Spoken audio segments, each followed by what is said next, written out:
Dumneavoastră e gândire de criminal, nu de om. Adică cum să spui, dacă e o generație mai tare trebuie să-i omorâm? Să omorâm stadioane? Să dăm foc la stadioane? Să dăm foc la toată lumea? Că o generație nu dă rezultate? Unde mă trezit, mă, oameni buni? Domnul Dragomir, mai repet o altă întrebare, mai repet-o, că nu cred că a înțeles-o, domnul Dragomir. Stați un pic, că domnul ce ați pățit? Se mă șterg ceva cam de... Asta e fără precedent, auzi? Și că nu sunt rezultate, o vărât de o... Ce, trebuie să le spargeți capte, să omorâți? Permiteți să vă răspund? Așa. Bun. Aș propune băieților de la Steaua, o să vorbim și cu băieții de la Dinamo, să punem bandă la bani, să cumpărăm câteva sute de scaune.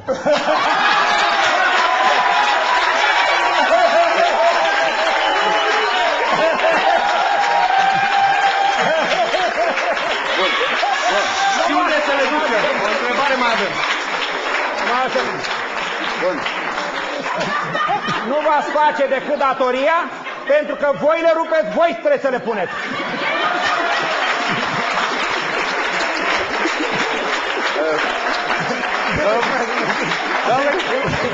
Și mai am acum...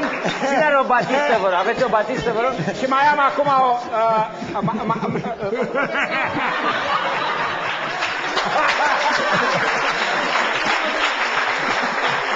Domnul Becali, să nu rupeți scaunul, domnul Becali, să nu rupeți scaunul, aveți bine, da? Și să mai răspund la încă m-a întrebat, la o întrebare. Da. Că la violență să nu răspunzi cu violență.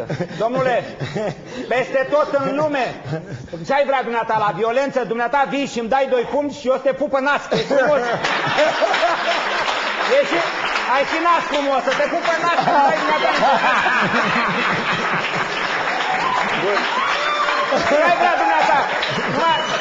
Ce-ai vrea dumneata să-mi dai mie cu scaunul în cap? Ăsta polițist? Jandarm? Dumneata să-mi dai cu steagul în cap și eu jandarm să viu să te pup în nasul ăla frumos al militară.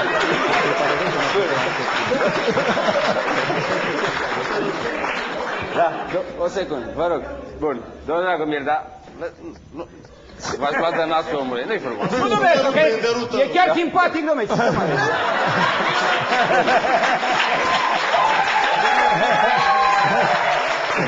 V-ați clătinat puțin. Bun, poziția noastră s-a clătinat puțin, așa, simpatic, nesimpatic, cum sunt eu, nasul mic, mare, nu se robe de eu. Adică eu cu clătinatul mă clătin de vreo 35 de ani. Aveți grijă la scaun, să nu rupeți scaun. Uite scaunul, uite scaunul. Pe de altă, bun. Pe de altă parte... Câte scaune cumpărați la Ghencea? Ia să cumpărați scaunele care le-ați rupt. Care le-ați rupt pe Dinamo, care le-ați rupt pe...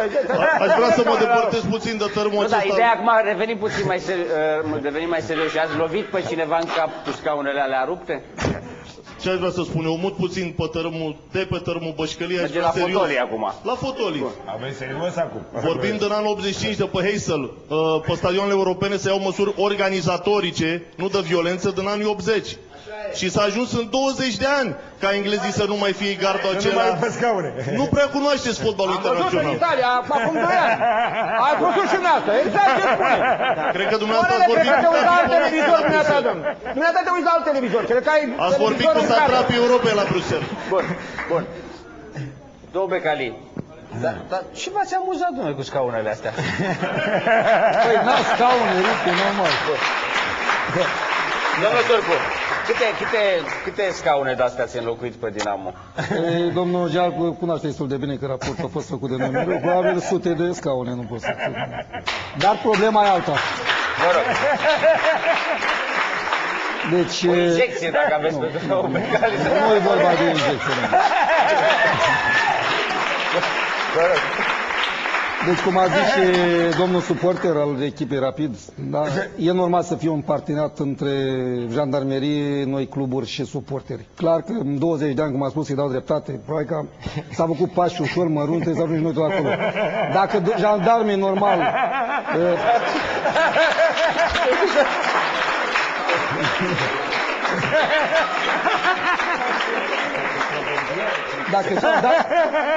Dacă jandarmul aruncă vânt, o să culeagă furtună. Asta e părerea mea personală și dacă jandarmul o să arunce vânt, culeg furtună. Bun, stai să ne oprim un pic, stați un pic. Și atunci părerea mea trebuie să Noi am chemat jandarmii, salvarea n-am chemat, dacă mi-e frică să nu pătiți ceva. Bun, Las pe Gigi pe care puțin, pentru că el are niște crize de râs. Toată lumea știe. serios? O știe și Mitică. Bun. A vorbit domnul scaun la casă. Da, bun. Bun. Haide să...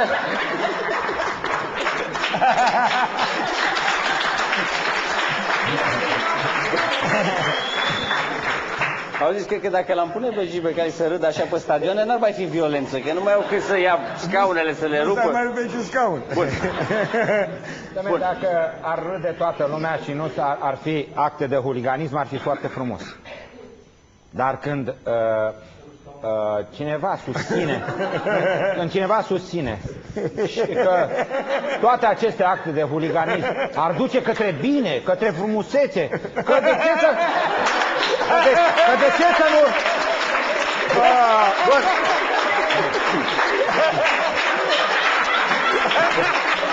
Bun, luăm o scurtă pauză. Ne întoarcem în câteva clipe după o scurtă pauză.